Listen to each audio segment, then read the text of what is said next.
நேற்று கரூரில் நடந்த அந்த சோகமான நிகழ்ச்சி இன்னைக்கு மட்டும் இல்லை, இன்னும் வர இருக்கிற நாட்கள்லையும் நம்ம மனசை உழுக்குன்றது எந்த சந்தேகமும் கிடையாது.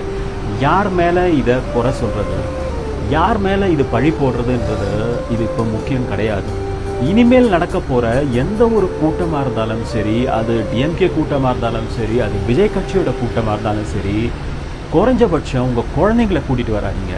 அவங்க என்ன பாவம் செஞ்சாங்க, அவங்களுக்கு என்ன தெரியும்? பெற்றவங்களாங்க நீங்கள் தான் உங்கள் குழந்தைய பாதுகாக்கக்கூடிய ஒரு நிலையில் இருக்கீங்க.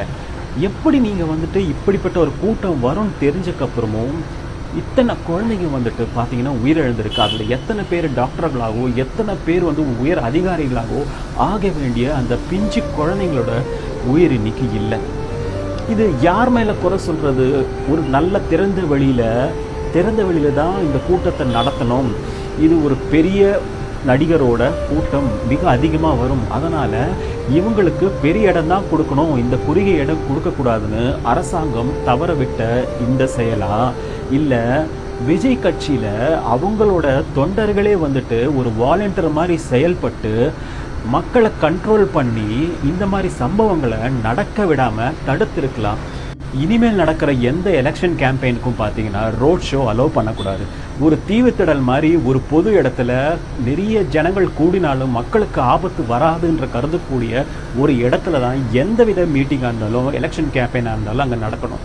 ரெண்டு கட்சிகளும் சரி, டிஎம்கேவாக இருந்தாலும் சரி, விஜய் கட்சியாக இருந்தாலும் சரி, இந்த அசம்பாவிதத்தை கண்டிப்பாக எதிர்பார்த்துருக்க மாட்டாங்க. இது ரொம்பவே ஷாக்கிங்கான விஷயம் ரெண்டு பேருக்குமே. இதையும் மீது எதனாச்சும் சதி நடந்திருந்தால் அது நம்ம காவல்துறை தான் அது கண்டுபிடிச்சி அதற்கான தக்க தண்டனையை அவங்களுக்கு வாங்கி தரணும். அது மாத்திரம் இல்லை, இனிமேல் நடக்க போகிற கூட்டங்களுக்கு தயவு செஞ்சு உங்கள் குழந்தைங்களை கூட்டிகிட்டு வராதிங்க, கர்ப்பிணி ஸ்திரீகளை கூட்டிகிட்டு வராதிங்க, வயசானவங்களை கூட்டிகிட்டு வராதிங்க.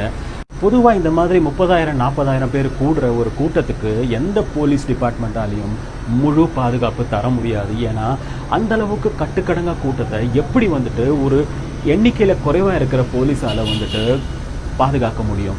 எந்த போலீஸால முடியாது? அமெரிக்காவில் இருக்கிற போலீஸாக இருந்தாலும் முடியாது. இனிமேல் நடக்க போகிற எந்த எலெக்ஷன் கேம்பெயினாக இருந்தாலும் சம்மந்தப்பட்ட கட்சி அவங்க வாலண்டியர்ஸை நியமிக்கணும்.